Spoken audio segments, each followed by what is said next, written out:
Hi everyone, welcome back to Library Time with Mrs. Poole. I have a story to read with you today that was published back in the year 1941. It is 80 years old, and it is a book that I like to share every spring. I don't know if everybody knows this, but Mrs. Poole is originally from Boston, Massachusetts, or Massachusetts, close by Boston. And this is a story that I grew up with, and I love sharing it with you guys, even still today. As I was getting ready to prepare this story for you, I actually looked a couple things up because I didn't know a couple fun facts about it.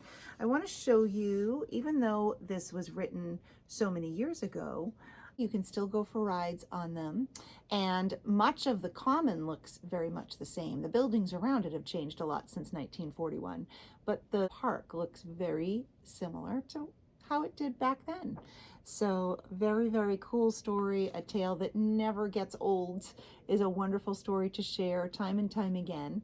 And I wanted to also show you a quick picture of how they get the swan boat moving. If you notice, I'll get as close as I can here. The person that's sitting in the swan is the person that's making the swan boat move. It looks majestic and magical as you watch it go around on the pond there. But there's actually somebody that's sitting in the swan, and he's riding a bicycle that's turning a paddle that's getting the swan boat to move. So that is really, really cool. And when I was looking that up, just read you a couple things that I found. Swan boats began in the year 1870. That is a really, really long time ago, right? We thought this book was around for a really long time. The swan boats have been around since the 1870s. And Robert Paget was the person that came up with the idea with some other people that he knew. And they were granted a boat for hire by the city of Boston. It was in the public garden. He introduced this new kind of boat to the waters of the lagoon. With the popularity of the bicycle expanding, he developed a catamaran which housed a paddle wheel arrangement that was foot propelled. To cover the captain, Robert suggested a swan. So the bicycle was just becoming popular, and they put the bicycle as a mode to propel the boat forward. So I thought that was really, really cool. And I'll show you one more time this picture that I printed out. So you sit on these benches on top of this boat, and you get to go around this beautiful, picturesque park within the city of Boston. It's very cool. So if you ever get a chance or an opportunity to visit, this should definitely be on your to-do list. All right, are we ready for Make Way for Ducklings, written and illustrated by Robert McCloskey? Here we go.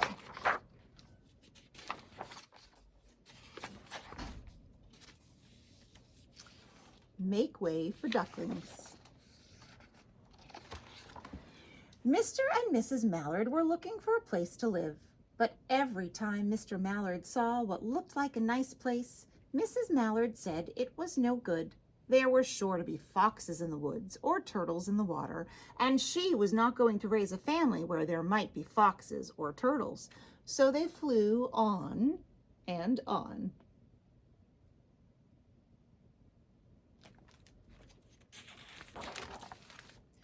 When they got to Boston, they felt too tired to fly any further.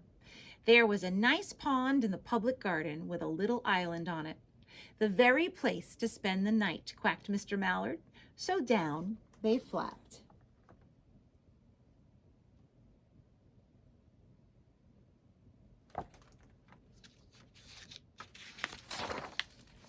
Next morning, they fished for their breakfast in the mud at the bottom of the pond, but they didn't find much.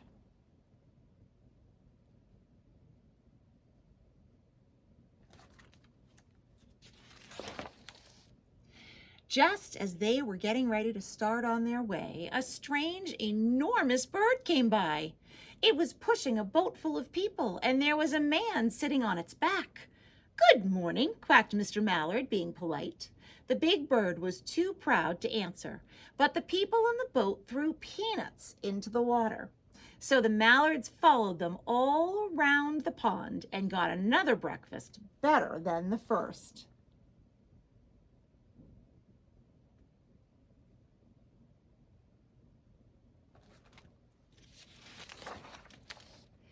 "I like this place," said Mrs. Mallard as they climbed out on the bank and waddled along. "Why don't we build a nest and raise our ducklings right in this pond? There are no foxes and no turtles, and the people feed us peanuts. What could be better?" "Good," said Mr. Mallard, delighted that at last Mrs. Mallard had found a place that suited her. But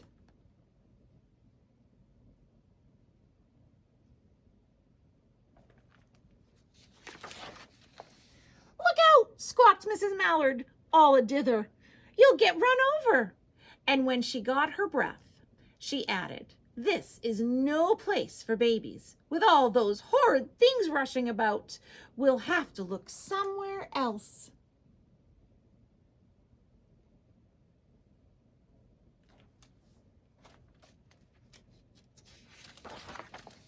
So they flew over Beacon Hill and round the State House, but there was no place there.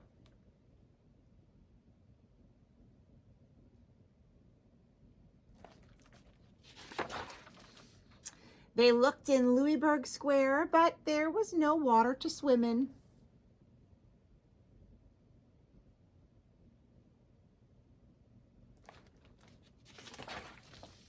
Then they flew over the Charles River. "This is better," quacked Mr. Mallard. "That island looks like a nice quiet place, and it's only a little way from the public garden."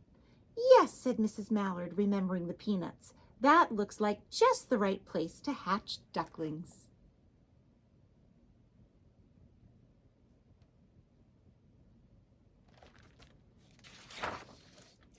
So they chose a cozy spot among the bushes near the water and settled down to build their nest.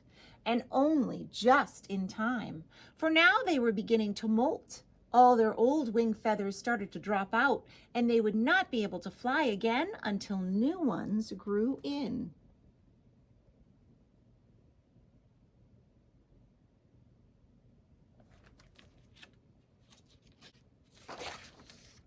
But of course they could swim, and one day they swam over to the park on the riverbank, and there they met a policeman called Michael. Michael fed them peanuts, and after that the mallards called on Michael every day.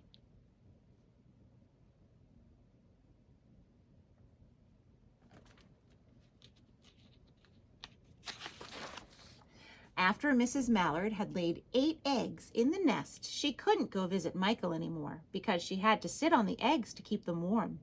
She moved off the nest only to get a drink of water or to have her lunch or to count the eggs and make sure they were all there.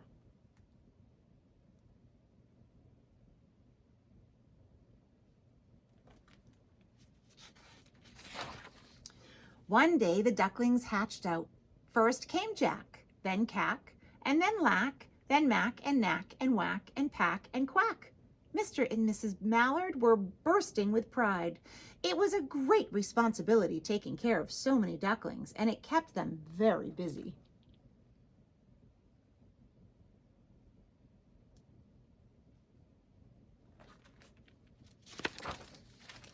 One day, Mr. Mallard decided he'd like to take a trip to see what the rest of the river was like further on. So off he set. "I'll meet you in a week in the public garden," he quacked over his shoulder. "Take good care of the ducklings." "Don't you worry," said Mrs. Mallard. "I know all about bringing up children." And she did.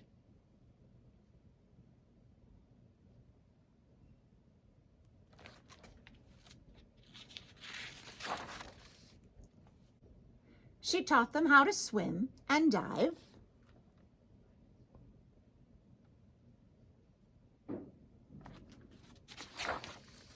She taught them to walk in a line, to come when they were called, and to keep a safe distance from bikes and scooters and other things with wheels.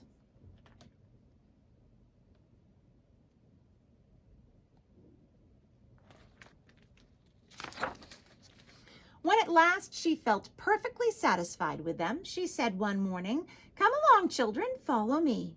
Before you could wink an eyelash, Jack, Cack, Lack, Mack, Knack, Whack, Pack, and Quack fell into line, just as they had been taught. Mrs. Mallard led the way into the water, and they swam behind her to the opposite bank.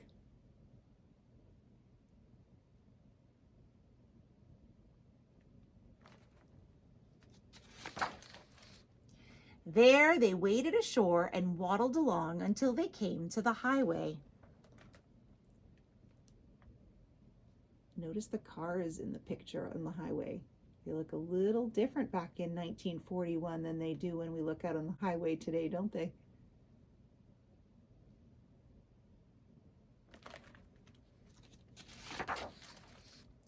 Mrs. Mallard stepped out to cross the road. Honk, honk, went the horns on the speeding cars. Quack, went Mrs. Mallard as she tumbled back again. Quack, quack, quack, quack, quack, went Jack, Cack, Lack, Mack, Knack, Whack, Pack, and Quack, just as loud as their little quackers could quack. The cars kept speeding by and honking, and Mrs. Mallard and the ducklings kept right on quack, quack, quacking.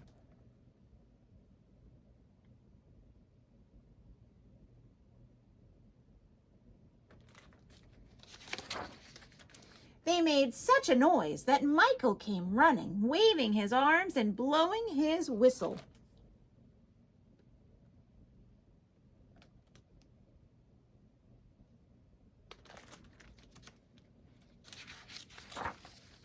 He planted himself in the center of the road, raised one hand to stop the traffic, and then beckoned with the other, the way policemen do, for Mrs. Mallard to cross over.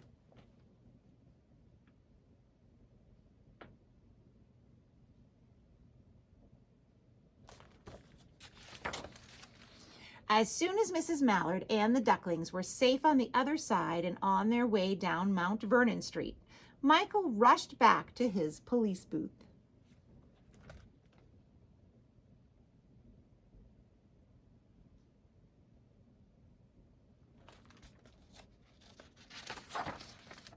He called Clancy at headquarters and said, "There's a family of ducks walking down the street." Clancy said, "Family of what?" "Ducks," yelled Michael. "Send a police car, quick."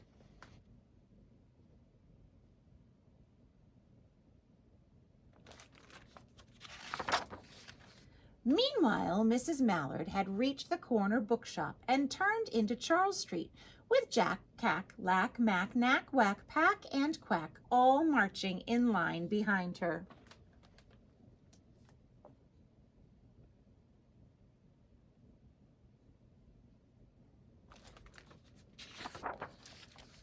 Everyone stared. An old lady from Beacon Hill said, "Isn't it amazing?" And the man who swept the street said, "Well, now, ain't that nice?" And when Mrs. Mallard heard them, she was so proud she tipped her nose in the air and walked along with an extra swing in her waddle.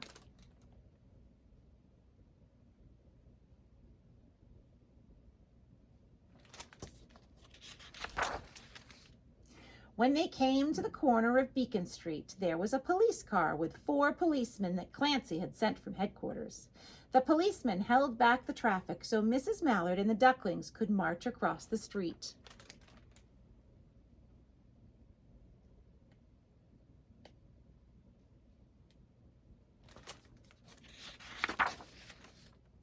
Right on in to the public garden.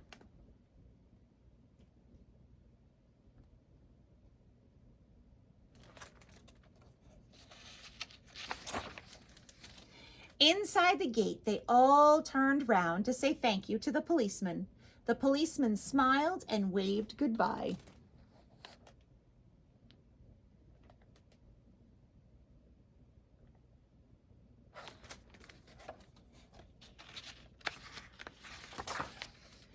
When they reached the pond and swam across to the little island, there was Mr. Mallard waiting for them, just as he had promised.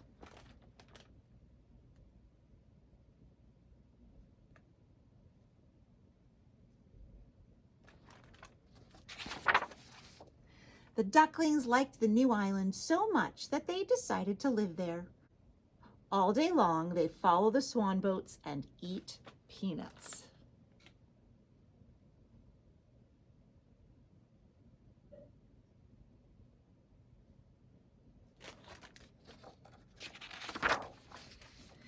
And when night falls, they swim to their little island and go to sleep.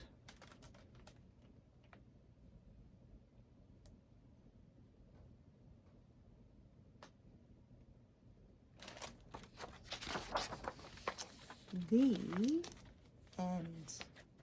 I wanted to just show you guys, there's a picture here where they're waddling in this gate to see to enter into the public garden, and that's actually when you go visit, not only can you see the swan boats, but they actually made some beautiful statues of the Make Way for Ducklings because it became so famous. It's such a famous book and such a wonderful story that goes along with the public gardens and the swan boats that they actually have little statues there of Mama and her little ducklings there. So that's another thing to visit if you ever get the chance to go there. Very cool. It's a great place to take pictures too. All right, everyone. I hope you enjoyed Make Way for Ducklings. It is a story that I look forward to sharing with you guys every year. And I will look forward to sharing some stories with you again very soon. Happy reading, everyone.